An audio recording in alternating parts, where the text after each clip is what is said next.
जय श्री कृष्ण वैष्णवों। आज मैं आपके सामने लेकर आई हूँ निर्जला एकादशी की व्रत कथा। तो निर्जला एकादशी की व्रत कथा इस प्रकार है।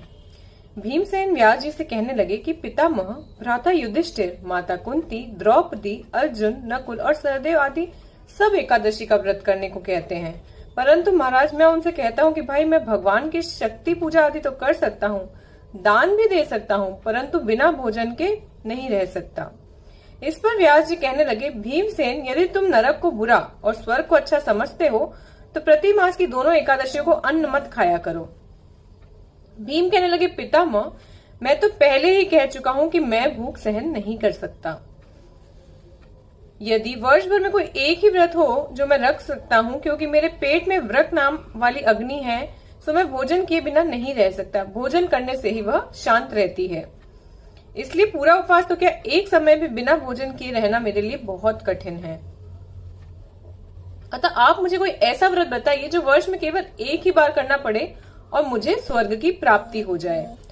श्री व्यास जी कहने लगे, हे पुत्र, बड़े बड़े ऋषियों ने बहुत शास्त्र आदि बनाए हैं जिनसे बिना धन के थोड़े परिश्रम से ही स्वर्ग की प्राप्ति हो जाती है।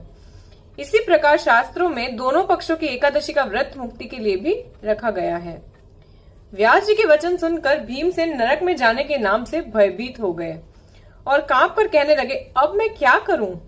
मास में 2 व्रत तो मैं नहीं कर सकता। हाँ, वर्ष में एक व्रत करने का प्रयत्न मैं अवश्य कर सकता हूँ।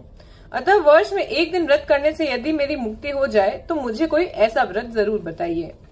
यह सुनकर व्यास जी कहने लगे कि वृषभ और मृथुन की संक्रांति के बीच ज्येष्ठ मास के शुक्ल पक्ष की जो एकादशी आती है उसका नाम निर्जला एकादशी है। तुम उस एकादशी का व्रत करो। इस एकादशी के व्रत में स्नान और आचमन के सिवा जल वर्जित है। आचमन में 6 मास से अधिक जल नहीं होना चाहिए, अन्यथा वह मद्यपान के सदृश हो जाता है। इस दिन भोजन नहीं करना चाहिए, क्योंकि भोजन करने से व्रत टूट जाता है। यदि एकादशी को सूर्योदय से लेकर द्वादशी के सूर्योदय तक जल ग्रहण न करें तो उसे सारी एकादशियों के व्रत का फल प्राप्त हो जाता है। द्वादशी को सूर्योदय से पहले उठकर स्नान आदि करके ब्राह्मणों को दान आदि देना चाहिए। इसके पश्चात भूखे और सत्पात्र ब्राह्मण को भोजन कराकर फिर आप भोजन कर लेना चाहिए। इसका फल पूरे 1 वर्ष की संपूर्ण एकादशियों के बराबर है। व्यास जी कहने लगे कि हे भीमसेन, यह मुझको स्वयं भगवान ने बताया है। एक एकादशी का पुण्य समस्त तीर्थों और दानों के अधिक है। केवल एक दिन मनुष्य निर्जल रहने से पापों से मुक्त हो जाता है। जो मनुष्य निर्जला एकादशी का व्रत करते हैं उनकी मृत्यु के समय यमदूत आकर नहीं घेरते, वरन भगवान के पार्षद उसे पुष्पक विमान में बिठाकर स्वर्ग को ले जाते हैं। अतः संसार में सबसे श्रेष्ठ निर्जला एकादशी का व्रत है, इसलिए यत्न के साथ इस व्रत को करना चाहिए। उस दिन ओम नमो भगवते वासुदेवाय नमः का उच्चारण भी करना चाहिए और गौदान भी करना चाहिए। इस प्रकार व्यास जी की आज्ञा अनुसार भीमसेन ने इस व्रत को किया, इसलिए इस एकादशी को भीमसेनी या पांडव एकादशी भी कहते हैं। निर्जला एकादशी व्रत करने से पूर्व भगवान से प्रार्थना करें कि हे भगवान, आज मैं निर्जला व्रत करता हूँ, दूसरे दिन भोजन करूंगा।